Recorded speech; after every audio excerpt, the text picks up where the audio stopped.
Welcome to the CDO Magazine interview series. My name is Spencer Hogan, and I'm the Business Development Manager with Afidence, where we are on a mission to make IT consulting feel as human as possible.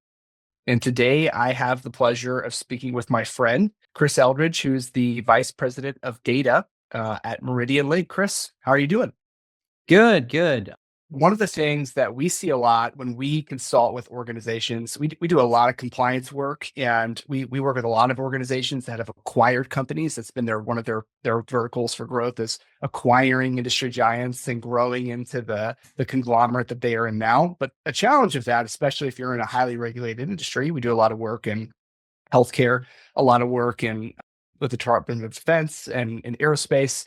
The challenge of that type of scale, right, is you're acquiring companies and you're acquiring their data, and you bring with you all of these regulatory requirements and all of these compliance mandates, and you then have to impose those right onto those companies that you're acquiring, which is how really the source of why acquisitions fail, especially in the verticals that we work in. So we'll augment companies with consultants to support those initiatives of doing due diligence with their third parties, et cetera, et cetera.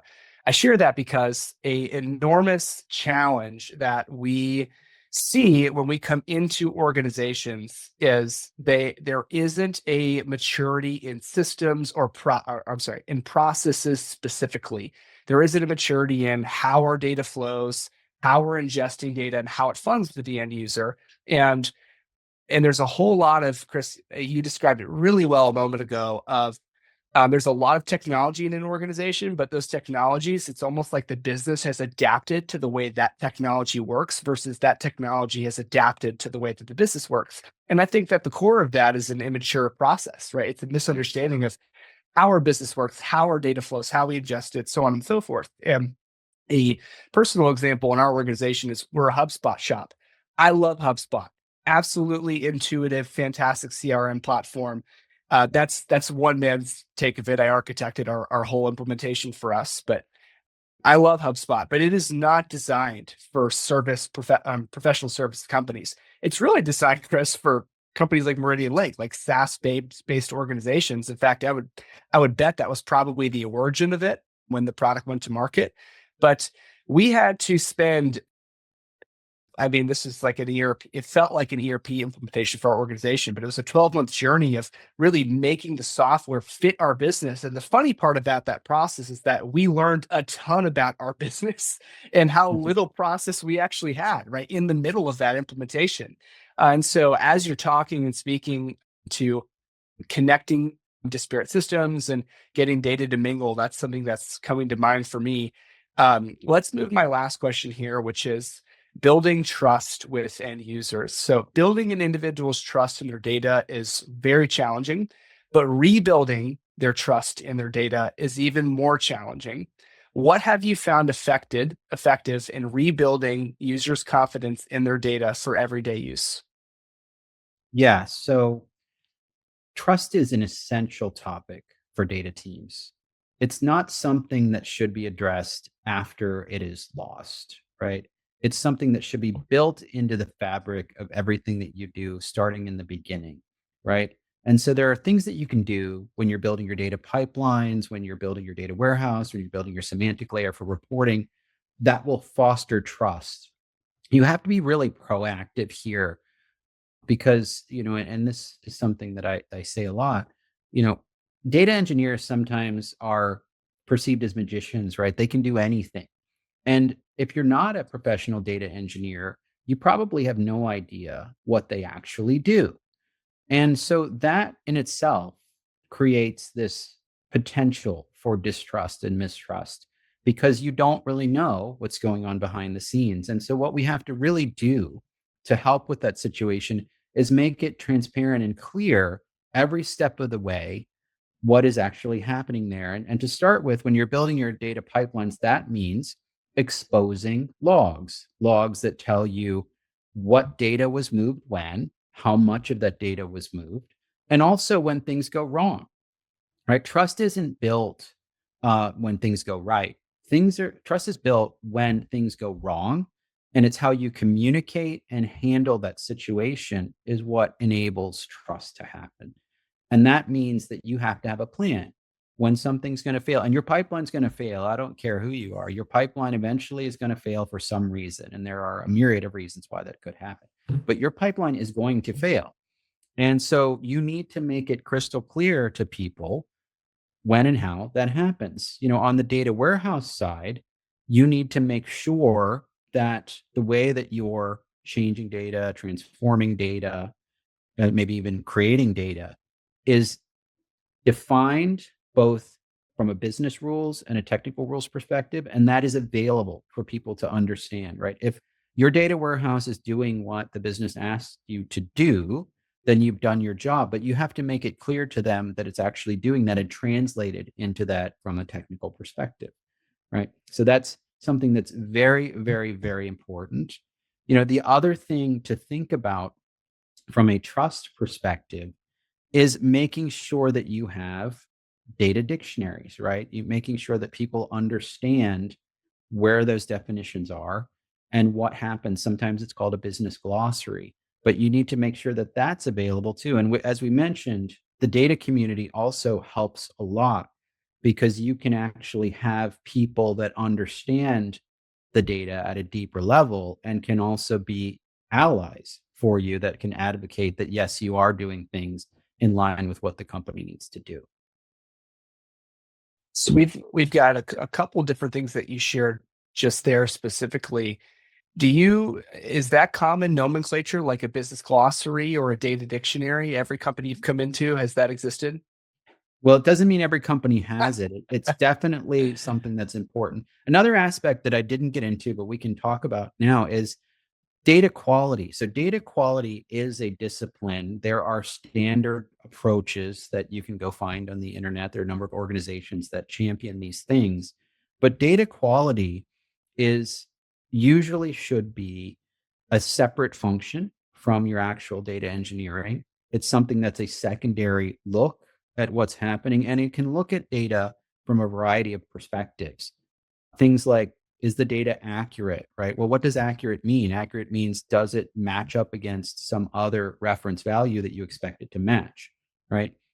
Is it timely? If you're expecting data every hour and the last time that data refreshed was 3 days ago, that's a problem, right?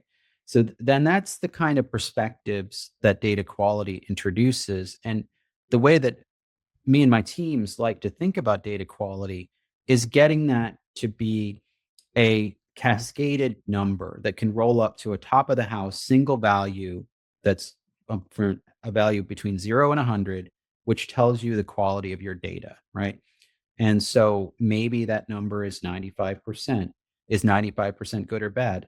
Unknown until you go and socialize what that means with the business. You need to build rules that help the business understand, hey, from a data perspective, here's what you expect the data to do. Here's how many cases related to that data have happened, or how many transactions have happened related to that specific data, and how many of those transactions that have happened actually did what you expected them to do. How many of them are out of bounds or not aligned with what you expect the data to do? And that's how you get a percentage of the data records that have met those expectations or not met those expectations.